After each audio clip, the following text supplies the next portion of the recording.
명쾌한 해설을 해줄 뉴스 전문가 세 분이 오늘도 스튜디오에 나와 있습니다. 하종배 보도본부 선임 기자, 김효은 전 더불어민주당 상근 부대변인, 그리고 백성문 변호사 세 분입니다. 안녕하십니까? 어서 오십시오. 네. 자, 앞서 전해드렸듯이 국민의힘 대선 경선 후보인 윤석열 전 검찰총장을 둘러싼 고발 사주 의혹, 정말 일파만파 커지고 있습니다. 이 의혹의 중심에 있는 키맨 김웅 국민의힘 의원이 오늘 오전 기자회견을 열었죠. 그 목소리 다시 한번 들어보시죠. 본건 고발장 등을 받았는지는 기억나지 않고 이를 확인할 방법도 없습니다. 사실이라면 정황상 제가 손모 씨로부터 그 자료를 받아 당에 전달한 것일 수도 있습니다. 제가 알기로 손모 검사는 기획통을 알고 있고요. 제가 그분하고 그거를 이렇게 서로 상의를 할 만한 상황은 아니고요. 그때도 그러고 지금도 그렇고 정확하게 기억이 나지가 않습니다. 그리고 손준성 보냄이라고 이렇게 되어 있다고 하고는 있는데 사실은 그걸 가지고 저도 미루어 짐작을 하고 있는 겁니다. 자꾸 그걸 왜 기억 못하냐고 이야기를 하시는데 그럼 제가 기억이 안 나는데 기억난다고 거짓말을 해야 되겠습니까? 자, 인터넷 매체 뉴스버스는요, 지난해 총선을 앞두고 손준성 당시 수사정보정책관이 그 당시 총선 후보였던 김웅 의원에게 범여권 정치인에 대한 고발장을 보내서 고발을 하도록 요청을 했다라고 주장을 하고 있는 건데요. 자, 고발장 작성을 누가 했는지, 또 윤 전 총장이 과연 이 과정에서 개입을 했는지, 무엇보다 뉴스 제보자가 누군지 정말 많은 의문점들이 생겨나고 있습니다. 손준성 검사는 전혀 사실이 아니라는 입장을 밝히고 있는 상황입니다. 자, 오늘 김웅 의원의 기자회견에 이런 의문을 해결할 수 있을지 기대가 됐었는데 정작 내용을 들어보면 내용 자체가 기억이 안 난다는 말 이외에는 글쎄요, 명확하게 뭐 어떤 내용이 나온 게 없습니다. 그러니까요. 오늘 사실은 이제 뭐 국민들도 다 주목을 했을 것 같고 수사기관도 주목을 했을 것 같은데 핵심 당사자인 김웅 의원이 네. 오늘 자기 자신은 오히려 기억이 안 난다 이렇게 얘기를 하니까, 게다가 그동안에 얘기해 왔던 말들은 오락가락 왔다 갔다 했습니다. 자신이 일부는 고발장을 썼다고 했다가 또 아니라고 했다, 자기가 쓴 거하고 다르다고 했다가 이렇게 계속 그동안에 가장 핵심 관련자인데 그럼에도 불구하고 지금까지 말하는 것이, 오늘 말은 보면은 알쏭달쏭해요. 과연 자기 자신이 거기에 얼마나 개입되어 있는 건지, 과연 대검의 손준성 검사로부터 그거를 받은 건지 안 받은 건지, 이런 등등에 대해서 오히려 기자회견을 한 다음에 오히려 이게 미궁 속으로 빠지는 듯한 그런 느낌이어가지고 도대체 기자회견을 왜 했을까, 이런 의문마저 드는 상태입니다. 네, 손준성 검사가 이 고발장을 건넸는지 안 냈는지에 대해서는 기억이 안 난다라는 얘기를 했거든요. 이건 여운을 남긴 거 아닌가요?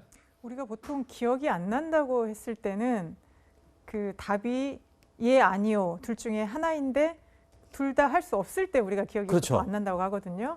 지금 김웅 의원이 매일매일 지금 하루에도 여러 번 말이 바뀌고 있습니다. 그러다 보니까 이게 지금 검찰 그 사주 고발 사건이 아니라 거의 김웅 의혹 사건이 되는 것처럼 너무 김웅 의원의 말이 좀 바뀌고 있고요. 오늘도 보면 이전에는 고발장을 썼다고 얘기했다가 오늘 또 안 썼다고 얘기했습니다. 그러면 과연 본인은 안 썼으면 누군가는 썼느냐? 그리고 손 검사한테 그러면 쓴 걸 받았느냐? 이런 부분에 대해서는 아직 말을 안 했기 때문에 상당히 또 지금 의문이 있는 것 같습니다. 자, 고발장을 썼다 그랬다가 또 안 썼다 그랬다. 정확하게 짚어보면 본인은 초안을 썼다. 하지만 최종적인 고발장은 쓰지 않았다. 뭐 이렇게 지금 얘기를 하고 있는데 얼핏 들으면 썼다 그랬다가 안 썼다 그런 걸로 좀 오해를 할 수가 있는 부분이 있거든요.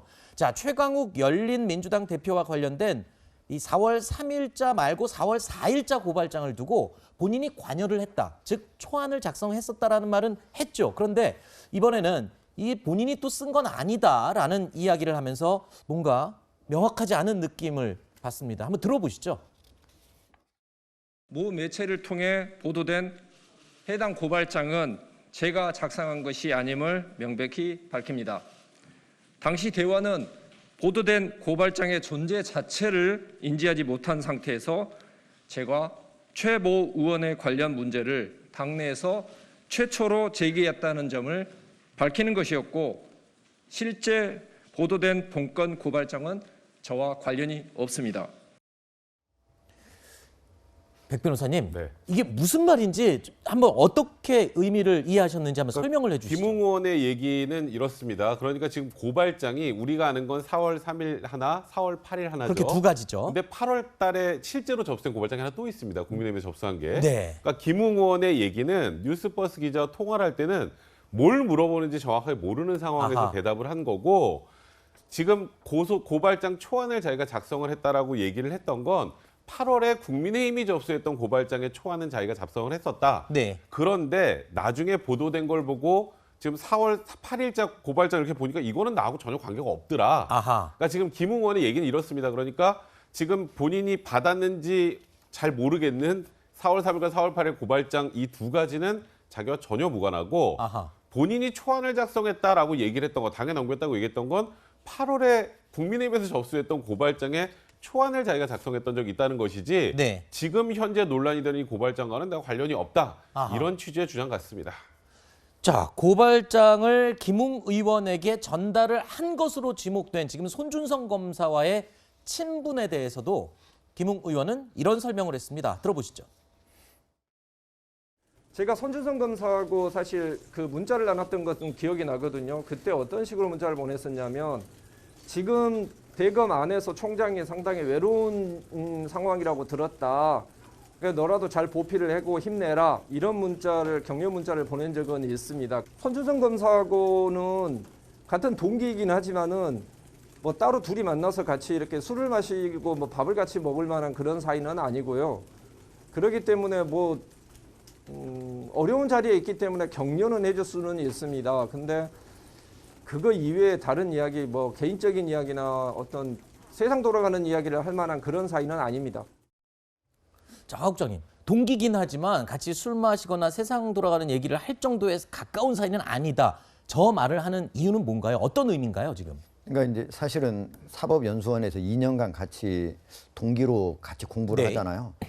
법조계에서는 가장 친한 사람이 돼요. 네. 그 다음에 같이 근무를 하기 전까지는 매우 친한 사람이 되는데, 거기에서 같이 나는 술이나 밥 먹고 이런 사이는 아니다. 이 얘기는 내가 이런 것들을 직접 받아서 전달을 할 정도로 나한테 친밀한 관계는 아니다. 이런 아하. 얘기를 지금 하고 있는 건데, 사실 저는 그래요. 지금 제보자는 자기가 누구인지 스스로 나타나지 않고, 심지어 다른 사람이 얘기도 못하게 공익신고자로 신고하고, 네. 그다음에 여기 중간에 있는 김웅 의원 같은 경우는 자기가 전달했는지 안 했는지도 기억이 안 난다고 하고, 어떤 거는 써줬는지 초안을 썼다고 했다가 뭐 말이 오락가락 왔다 갔다 하고, 저는 결국은 누가 피해봐요?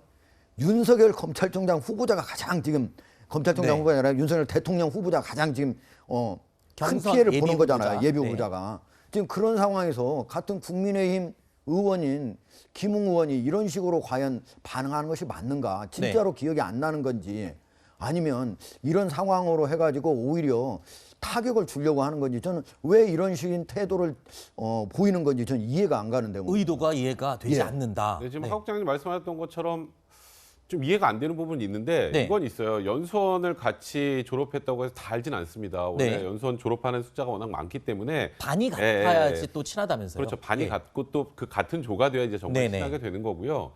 그래서 친하지 않다는 건 좀 이해가 돼요. 네. 예, 친하지 않을 수도 있고. 네. 그런데 어쨌건 서로 문자까지, 격려 문자까지 주고받을 정도의 사이고, 그게 그냥 단순한 장사비 사이라 그냥 대검의 수사정보기획관과 그 친분은 알 거 아니에요. 신분은. 네. 그렇게 문자를 주고받을 정도였다면, 만약에 이런 고발장이나 관련 자료를 그 사람이 보냈다는 걸 인지를 했다면 이게 일반 제보하고 같습니까? 그러니까 저는 그 문자가 기억나는데 이 고발장과 관련 내용을 주고받은 적이 없다는, 그게 제일 저는 개인적으로 네. 납득이 좀 안 되는 부분입니다. 자, 이 의혹을 최초 보도한 뉴스버스 측에서는 오늘 또 새로운 사실을 주장했는데요. 어떤 내용인지 먼저 들어보시죠.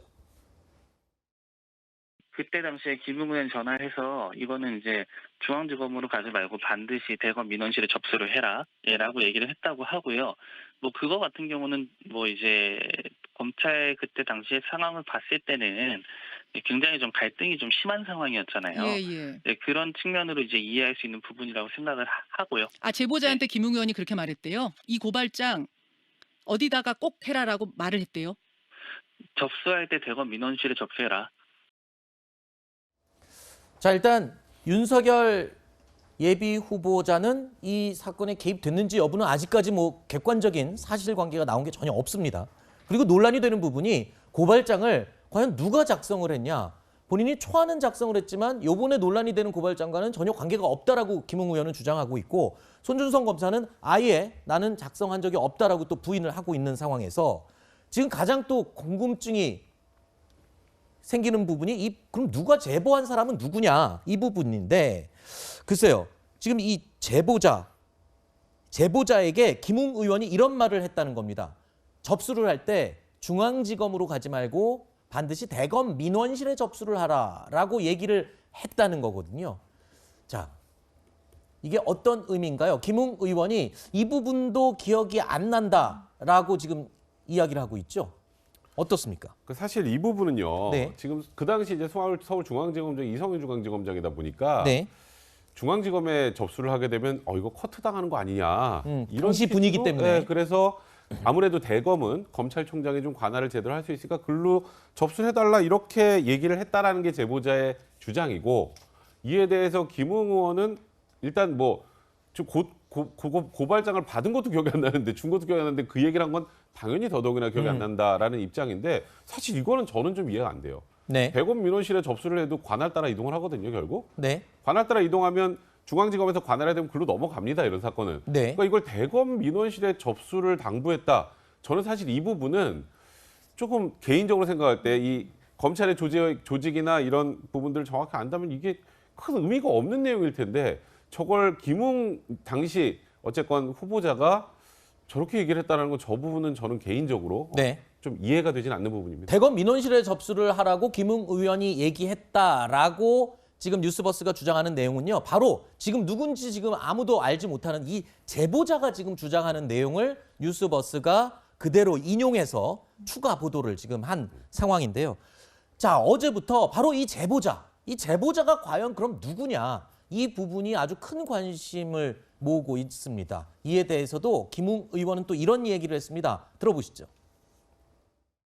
사실 그분에 대해서는 지금 공익신고자 신분이 됐다기 때문에 신분을 밝힐 만한 이야기를 못하지만 그 뉴스버스 자료 위에 보면은 제 이름이 저장돼 있는 게 나와 있습니다. 제 신분과 그때 제 신분이 부장검사로 이렇게 되어 있습니다. 그래서 제가 그때 당시에 어떤 명함을 들고 다니고 있었는지 어떤 명함을 줬는지를 알고 있기 때문에 제보자 부분에 있었을 때는 제가 거의 좀 특정이 됩니다. 그분이 밝혀지면 그분 신원이 밝혀지면 제보 경위도 아마 밝혀질 거라고 생각합니다. 이 일이 벌어지게 된 경위도 아마 이해가 될 거라고 생각합니다.